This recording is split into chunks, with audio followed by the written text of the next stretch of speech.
আজ বৃহস্পতিবার 21শে চৈত্র 2024 সালের 4 এপ্রিল, সিংহ রাশি, সিংহ লগ্ন, লিও সাইনের জাতক জাতিকাদের আজকের দিনটি কিন্তু এক প্রকার বেশ কাটতে চলেছে।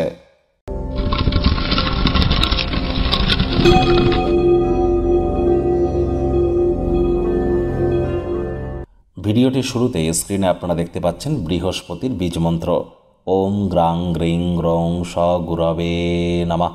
বৃহস্পতি আমাদের বিবাহ, পরিবার, সন্তান সন্ততি, ধন, ঐশ্বর্য, মান, সম্মান, খ্যাতি, আধ্যাত্মিক চিন্তন চেতনার ধারক, কারক, বাহক গ্রহ এই বৃহস্পতি। বৃহস্পতি যদি দুর্বল থেকে থাকে অবশ্যই এই বৃহস্পতির বীজমন্ত্র আজ 108 বার দিনের বেলা জপ করুন, নিরামিষ খান, হলুদ রঙের বস্ত্র পরুন, হলুদ জিনিস দান করুন গরিবদের মধ্যে, অত্যন্ত উপকৃত হবেন।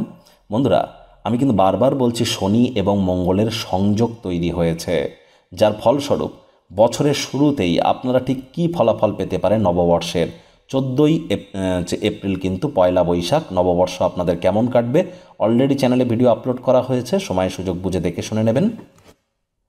ভাগ্য মিটার আজ আপনাদের বলছে 7 আউট অফ 10, ভাগ্য আপনাদের অনুকূলেই থাকবে, তবে অর্থগত ব্যাপারে আপনাদেরকে একটু সাবধানতা অবলম্বন করেই চলতে হবে।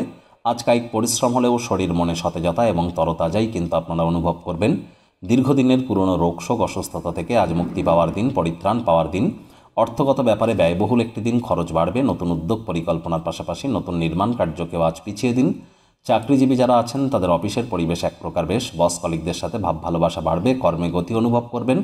আজ আপনাদের মনে ক্রিয়া করা নতুন টাকা পয়সা রোজগারের ধান্দাগুলির একটু সুযোগ নেওয়ার চেষ্টা করুন। রাজনীতিবিদরা জনসংযোগ বৃদ্ধি করতে পারলে সমাজে আপনাদেরও পপুলারিটি বৃদ্ধি পেতে চলেছে। টাইম ম্যানেজমেন্ট সম্পর্কে জ্ঞান বৃদ্ধি করতে হবে। এমন মানুষজনদের সাথে মিশুন যারা আপনাদেরকে ইন ফিউচারে উন্নতি করবার জন্য উৎসাহিত করবে এবং গুরুত্বপূর্ণ পরামর্শ প্রদান করবে। শিক্ষার্থী বিদ্যার্থীদের পড়াশোনায় মনোযোগ আরও বৃদ্ধি করতে হবে। উচ্চশিক্ষার জন্য যারা বিদেশ যাত্রার কথা ভাবছিলেন, ভাগ্যদেবী আজ আপনাদের পক্ষেই আছেন। সন্তান সন্ততি থেকে থাকলে তারাও তাদের কৃতিত্বের দ্বারা আপনাদেরকে গর্বিত অনুভব করাতে পারে। প্রেমিক প্রেমিকা, স্বামী স্ত্রী দিনটিকে যতটা সম্ভব নর্মাল হিসাবে অতিবাহিত করা যায় সেই প্রচেষ্টাই আপনাদের করা উচিত। না ভাব ভালোবাসা, রোম্যান্স, না তর্ক বিতর্ক, অশান্তি, কোনোটাতেই বাড়াবাড়ি যেন করবেন না। অন্যান্য দিনের ন্যায় আজকের দিনটিকে সাধারণ হিসাবে ট্রিট করবার আপ্রাণ চেষ্টা করুন। শত্রুপক্ষ বিরোধী পক্ষ একটু হলেও শক্তিশালী কিন্তু থাকছে। পরিবার পরিজন, নিকটে স্থানীয় ব্যক্তিবর্গ, বন্ধু স্বজন সকলের সাথেই ভাব ভালোবাসা বাড়বে। পরিবারের প্রতি সকল প্রকার দায়িত্ব সঠিক সময়ের মধ্যে সুনিপুণভাবে আপনারা পালন করতে চলেছেন। আজ আপনাদের ক্ষেত্রে বলবো যতটা সম্ভব ওয়েট অ্যান্ড ওয়াচ পলিসি গ্রহণ করে এগিয়ে যাওয়া যায় সেটি কিন্তু আপনাদের ক্ষেত্রে বেটার। চাইল্ড লাইক অ্যাটিটিউড এবং সেন্স অফ হিউমারের কারণে আশপাশে থাকা মানুষজনদের মনে আপনারা রেখাপাত করতে সক্ষম হবেন।